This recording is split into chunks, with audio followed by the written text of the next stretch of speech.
Hey everybody, welcome back to my channel, The Crack with Mrs. Mac.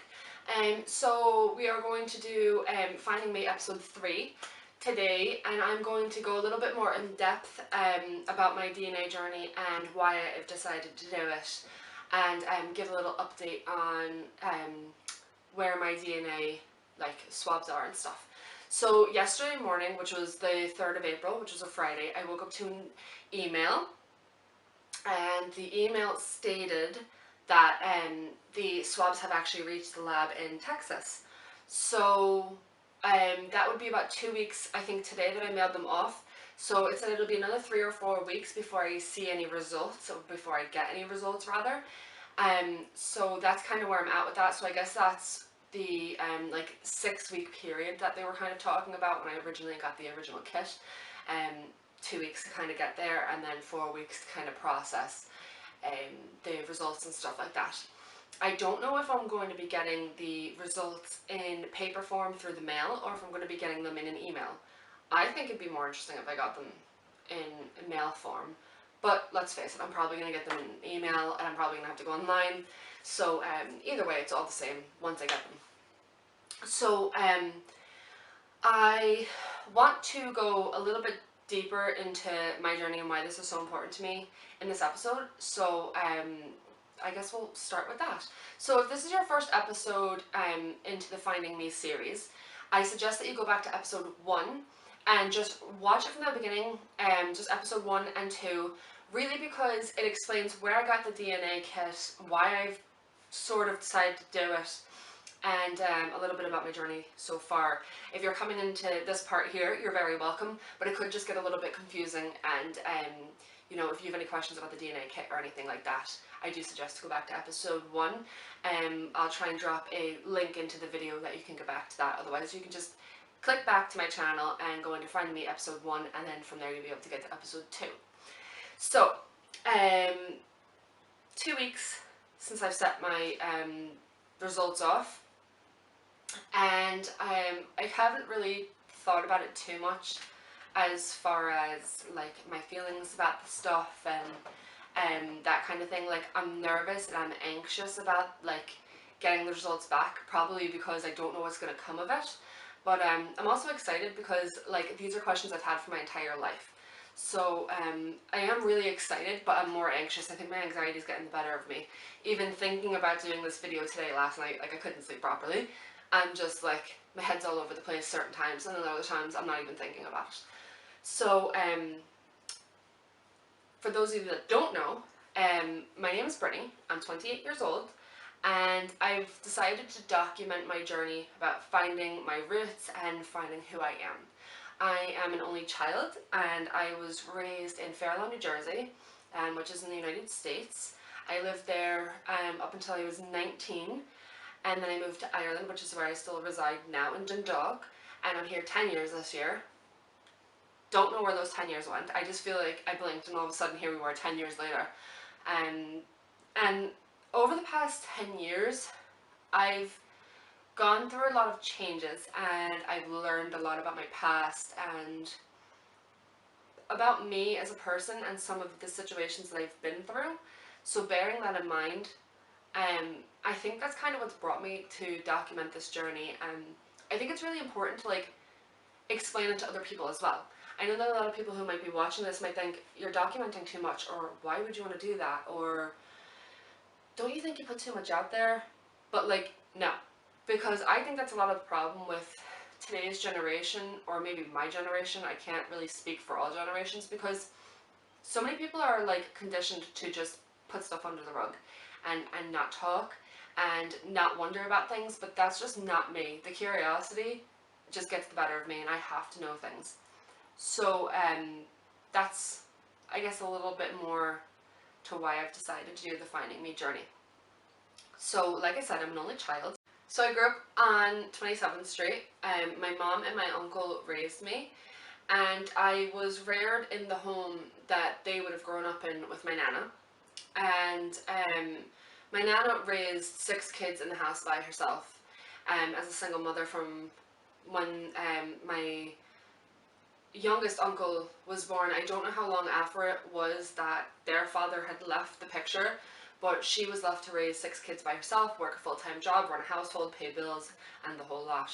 I don't really know a crazy amount about my nana.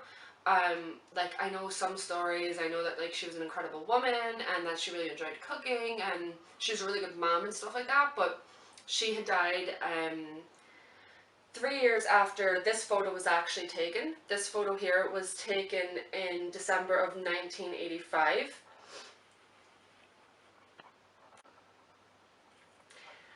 Yeah, December 1985. So she died 3 years after that photo was taken. And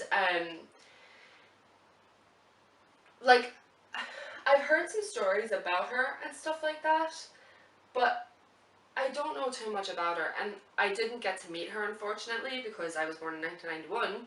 But one thing that always stuck in my head from my upbringing was that my mom said that I would have been very different had my nana been around when I was being brought up. I don't know what that means. I don't, like, what does that mean? Maybe because it's a different generation and, like, maybe she could have taught me different, or maybe she could have saved me from some of the stuff that had have happened. I don't really know. I didn't have my father in my upbringing either, which, if you follow me on social media, I kind of go a little bit in depth about that, and like that he wasn't around and stuff like that. So my mom, essentially, if you take my uncle out of the picture, was a single mother, and it was hard on her. I experienced a lot as a child as well, growing up in the family home, mental health issues, suicide attempts, and just, my mother was an alcoholic. I still classify her as an alcoholic to this day.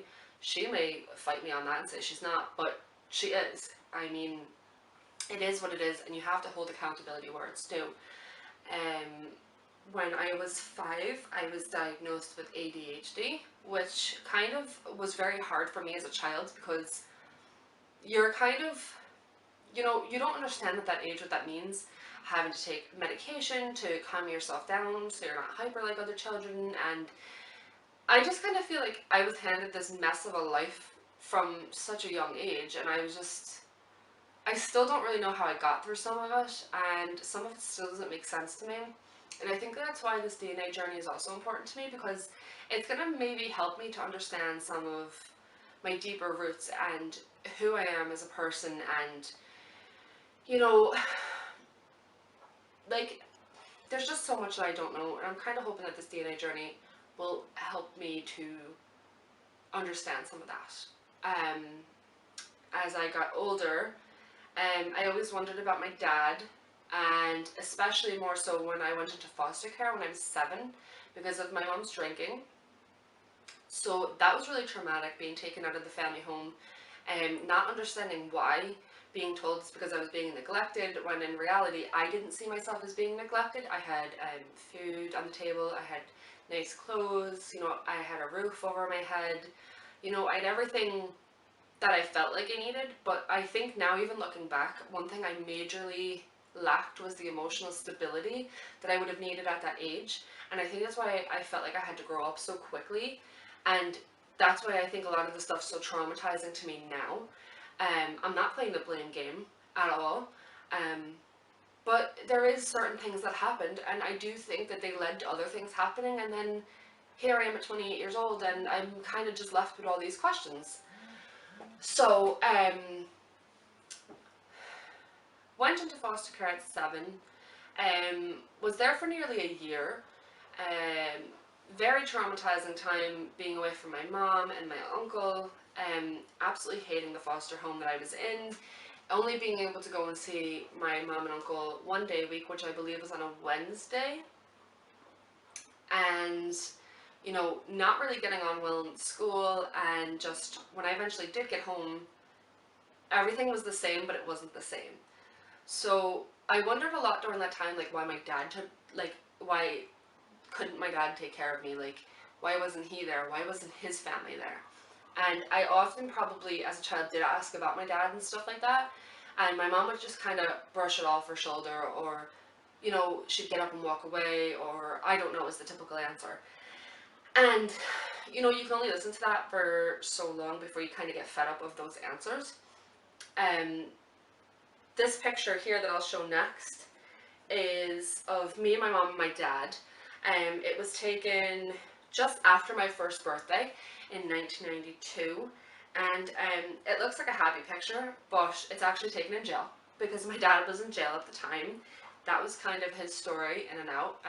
He suffered with drug abuse. I don't know how badly he struggled with alcohol, but he did struggle.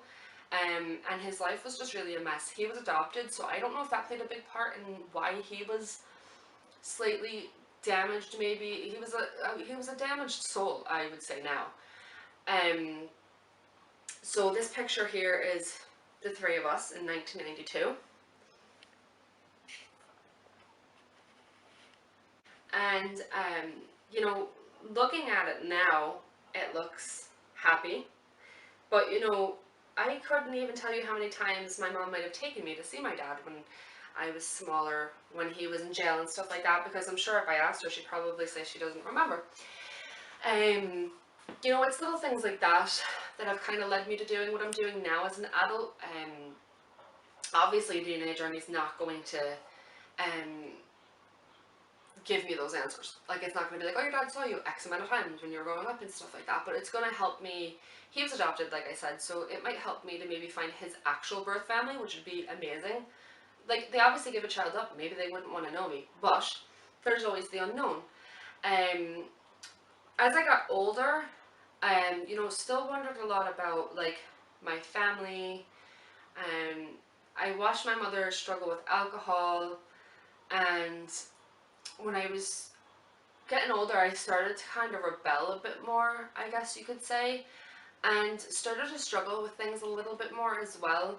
I kind of wanted to know who I was, but also had nobody at home that I felt like I was close to. Like, I knew my mom was there, I knew my uncle was there, but I didn't feel like I could go home and have like a full-blown conversation with them. I didn't have any siblings, I was an only child, so that was very difficult as well. And that's one of the main questions I've always had, which I probably mentioned earlier in the video, is always about wondering if I had siblings. I think if I had a sibling, maybe they could have helped me a little bit to understand if, like, you know, my mom's drinking, or like just the whole general idea of the way things were in the home. So that's why I wish I had a sibling. But like, my mom had no other children. She was never married or anything like that. But I do know that my dad was married multiple times, so I think that's why I've always wondered about siblings. Um, and according to what I've been told, and what I've always kind of been told my whole life, is never really amazing things about my dad. It's always like bad things. And you know, like that he was a player and this, that, and the other sort of thing. So I kind of feel, and maybe like as a sibling thing, maybe you have an intuition if you have a sibling out there. I definitely think that I do, and that's maybe like through this DNA journey, maybe I'll find that out. And so I didn't have only that picture there that I just showed you guys of me, my mum, and my dad. Aside from that, as a child, I only had one other photo of my dad, and it's this one here.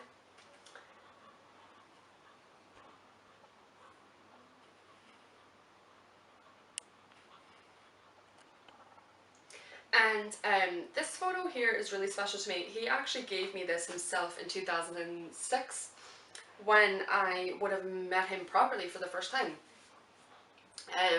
He came over to visit me one time, and we spent a very brief time together.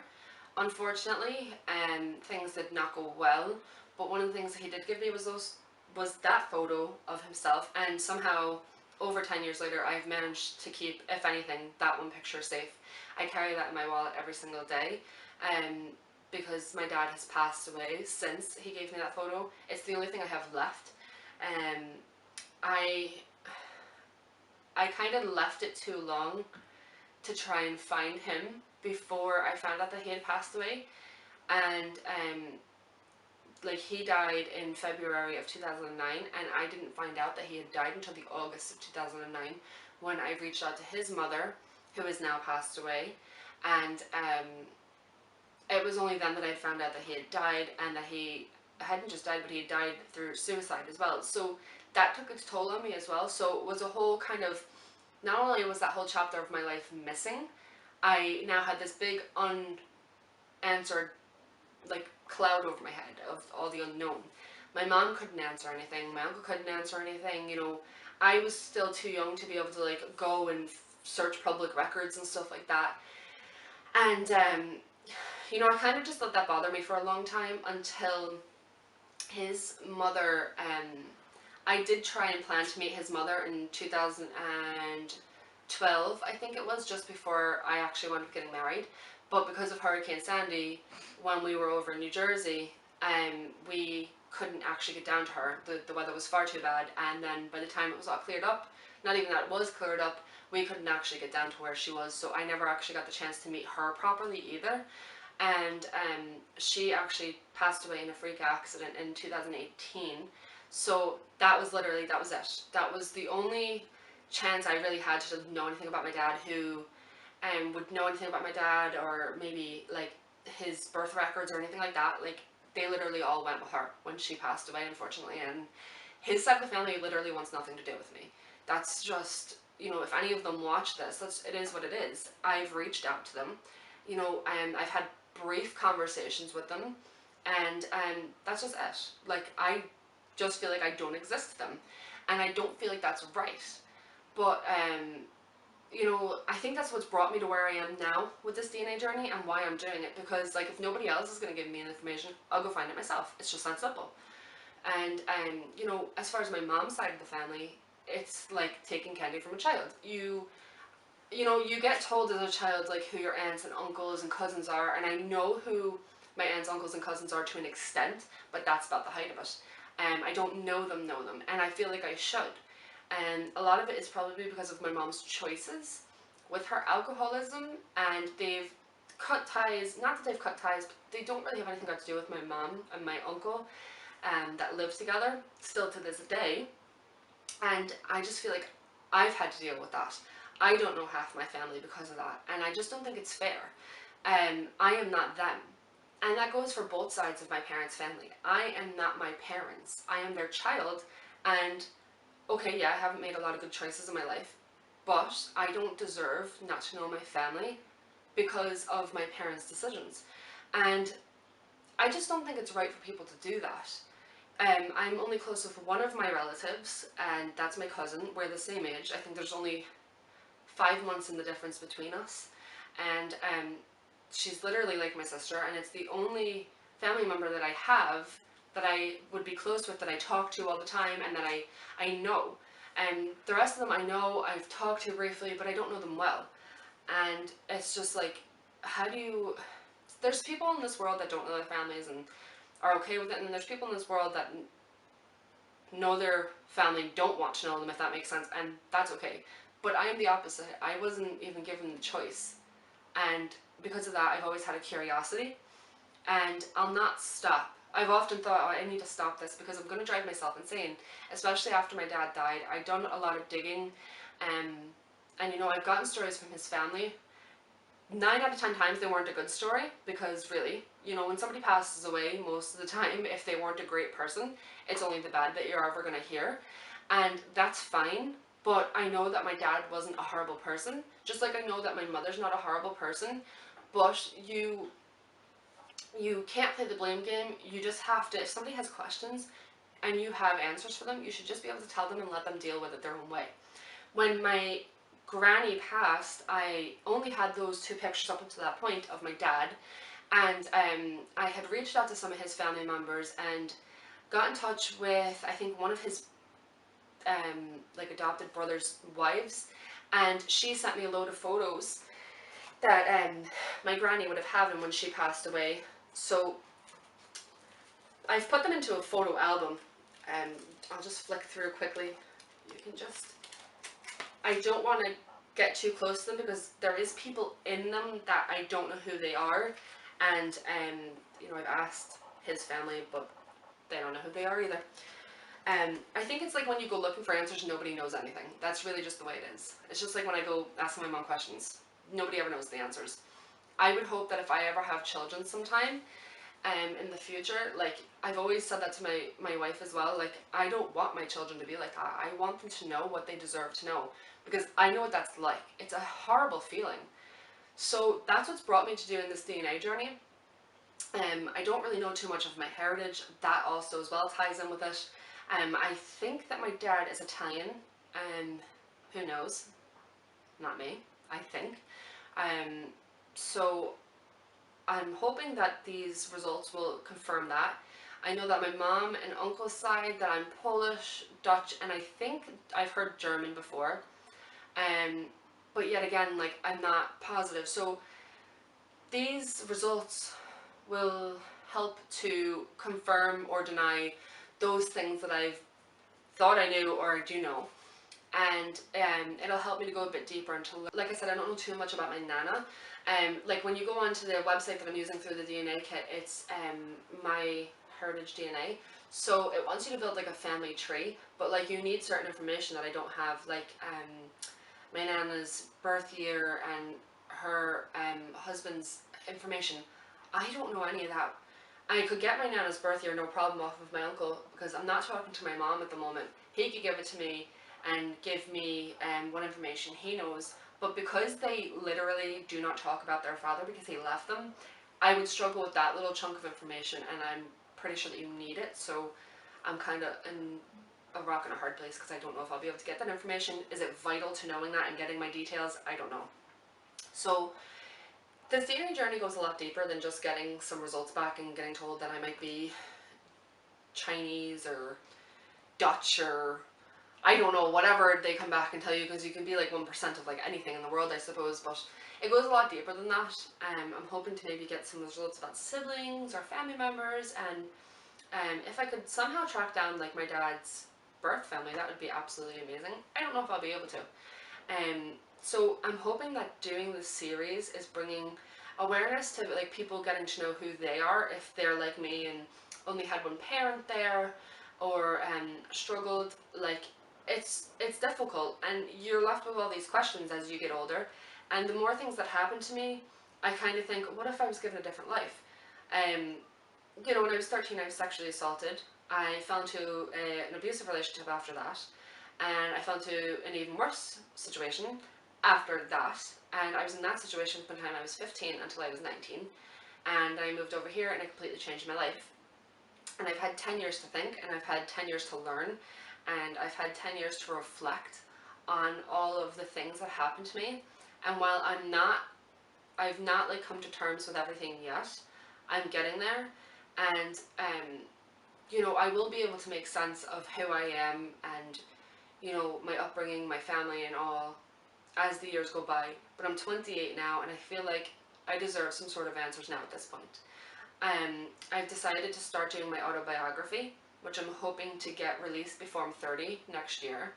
And that's going to go a lot deeper as well, into my journey and situations that I've been in and stuff like that. And I'm hoping that by like documenting this, and if you follow me on social media, on my personal page, you've probably seen me talk about it, my mental health project. I go into a little bit of depth with that, with the Beautifully Broken project, which I started after losing my dad to suicide. So I'm hoping by documenting all this stuff, doing my autobiography, doing my DNA journey, that I'm bringing awareness to other people who might be like me. And I mean, like, if anybody watches this and you might think you know some sort of information about my family that you think I need to know, tell me, reach out to me. You can get me on Instagram, you can get me on Facebook, and if you message me on one of those platforms and you want my number, I have WhatsApp. I'm open to speaking to people, but I'm just trying to make a difference, and that's why I've decided to document this journey. So I'm hopeful that these results will come back soon enough, and that I don't have to wait too long and wait to see what comes of them. And as soon as I think of, maybe I might get an email in a few days to get an update, I'll make another video and kind of give that part of the process then as well. But until then, I'm not really sure what to think. All I can kind of do is just keep kind of going and trying to find out my own information. I'm going to try and get some information maybe off of my uncle about his mom and maybe his dad if I can, so I can maybe start my family tree. But I'm looking forward to sharing more information with you guys, and I'm looking forward to being able to like learn more about me, but also share it with all of you guys. So I hope that you guys are enjoying this series, and that you share it and that it's entertaining to you, because I'm enjoying sharing the information with you guys, and you know, just being able to like share my journey, because I do think it's worth talking about. So make sure you guys hit the subscribe button and give me a thumbs up and leave me some comments, and follow me on Instagram. The Crack with Mrs. Mac is my name on there. And if you're interested in my mental health project, just because I've mentioned it, you can find that on Instagram as well, the Beautifully Broken Project. And I'll see you guys in the next episode. Bye guys!